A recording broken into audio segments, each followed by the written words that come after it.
Me unë dyrësirë, kemi rrugë etike në gjithë të kohë, po që kush në Financial Times, ti thush shqiptarëve, fuck you, kush jeti mor plerë?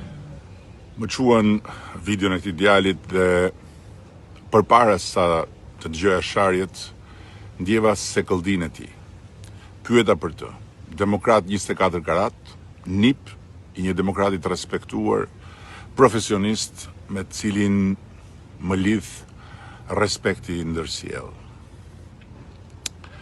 Fakti është se unë nuk ua kam thënë shqiptarëve kurse si atë fjalë. Duket qartë edhe në artikull. Kur gazetari i Financial Timesit nga pyetur si i përgjigjesh ti atyre që të akuzojnë se je kumbari i Shqipërisë, si thash shkurt fjalën që meriton kush në fakt më akuzon pa pushim me vite dhe s'ka lënë 2 gur bashk për të më baltosur dhe varrosur, por kur asnjë provë. Nga një orë bisede lirë, gazetari zgjodhi pikërisht atë fjali. Po unë nuk jam pishman. E kupton që unë që flas, jam ngritur kur babai im i ndjer, që ishin nga njerëzit më të nderuar, më të njohur në Tiranë, në Shqipëri, ndroi jetë në Vjenë. Nga kancri Mëlqis, sepse mjekësia në nivelin ku e ke lënë ti, e kuronte për ulçër o pler. Më erdhi sinqerisht keq dhe përpara se sa të përgjigjesha, u interesova për rastin. I ndjeri babai i këtij djalit nuk ka shkelur asnjëherë në asnjë spital publik të Shqipërisë, po fillimisht është kuruar në një spital privat, diku këtu e 10 vjet më parë. Dhe djali ka shkuar shumë larg bashkë me valën e këtij revolucionit imagjinar të bulevardit.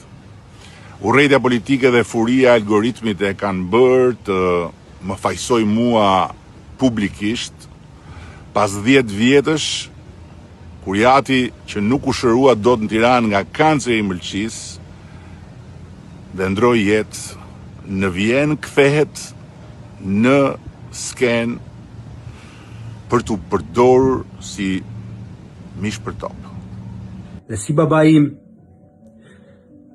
janë me mira shqiptarët që vuajnë, që bëjnë cirqe botës, sepse shëndetësia është në atë pikë që ti e ke lënë në këto 13 vite qeverisje, sepse i keni vjedhur gjithë paratë. Këtu shkon edhe më tutje djali, i bën mira shqiptarët që sipas tij vdesin rrugëve të botës, sepse në këto 13 vite shëndetësinë e pas kam kthyer unë në pikën e vdekjes, ndërkohë që transformimi i dekadës fundit në shëndetësi është epokal, më i madh se sa i të gjitha viteve të mëparshme të mbledhura së bashku. Dhe këtë nuk e them unë, po e thon faktet, ndërsa unë them po, shëndetësia ka nevojë për më shumë akoma. Dhe ti ke guxim të thuash popullit fuck you, po populli ta ka thënë me kohë çat kesh ku ti maj pragu derës. Mos e kruaj me popullin, mos i jep gojës, ik një orë më parë, bollu talle me njerëzit. Bolli linçove njerëzit një nga një. Jo popullit, jo. Jo popullit, se as ky djali dhe as ata që u djeg ajo fjala pasi më akuzojnë dhe më shajnë si të dalë duarsh dhe mëndsh, as nuk janë populli, as nuk flasin dot në emër të popullit, sepse populli flet vet kur i vjen radha. Dhe ka folur kur ishte dita, do flas përsëri kur t'i vi dita, ndërsa ata njerëzit një nga një askush nuk i ka linçuar. Thjesht janë ekspozuar për t'u çmaskuar me fakte si individ shoqërisht rrezikshëm apo si manipulator të paskrupullt. Jo me shpifje, jo me sharje, si këto llafet më të ulta të rrugës që janë bërë tani norma e ditës dhe që në këtë rast turprojnë dhe babain e ndjerë. Është e turpshme që një kryeministër ende në detyrë të nxjerrë ato video, ato foto të njerëzve privat që kanë 1000 halle. Jo, asnjë video dhe asnjë foto private, njerëzish privat, po materiale publike individësh disa fytyrësh që nuk kanë 1001 halle, po kanë agenda lloj-lloj për të manipuluar publikun, duke gënyer dhe besuar dhe vetë gënjeshtra e tyre se ashtu ua do puna. Njësoj si ky djali këtu.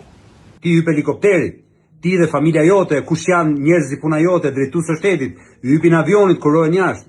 Që mbylleni gojën, të paktën mos kalojnë në këtë grad, sepse do e ktheni personale me çdo njeri që është aty. Kush e di më këm gatron, po unë personalisht jam shtruar 2 herë dhe kam bërë 2 ndërhyrje në trupin tim, në spitalin shtetëror, ndërkohë që familja ime kur s'ka përdorur as helikoptera, as avion, as fondet shtetit, as për hall dhe as për qef.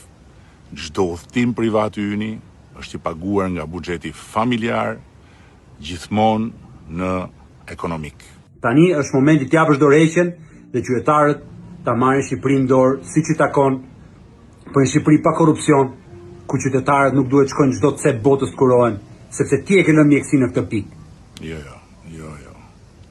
Jo, sepse unë jam i lidhur me një kontratë me tjetër kënd, që quhet Populli Sovran i Shqipërisë, me cilin kam firmosur deri në 2029. Dhe duhet i siguroj këtu të gjitha ata që janë sinqerisht dhe nuk kanë parti apo para nga pas për të yshtur këtë protestë, se unë nuk i ngatroj shqetësimet, hallet dhe zemrimin e tyre me këto personazhe të pa dinjitetshme që turprojnë me xhelisin ton publik, por me të neutralizuar një të keqe shumë të madhe dhe me shumë koka që e ka kapur për fyti protestën, pa diskutim, që unë do të kthehem drejt masës domethënëse të njerëzve. Të njerëzve pavarësisht nga çfarë ka e vinë që duan të dëgjohen, dhe do t'ju them se çfarë kanë kuptuar nga gjithë kjo nevojë e tyre për të protestuar dhe si mendoj unë se duhen adresuar ato që së brëndshmi, sinqerisht, i thrasin njerëzit drejt protestës, drejt nevojës për të dëgjuar dhe po ashtu drejt admirimit për ata që protestojnë edhe në emër të tyre pikërisht për arsye të kësaj nevoje.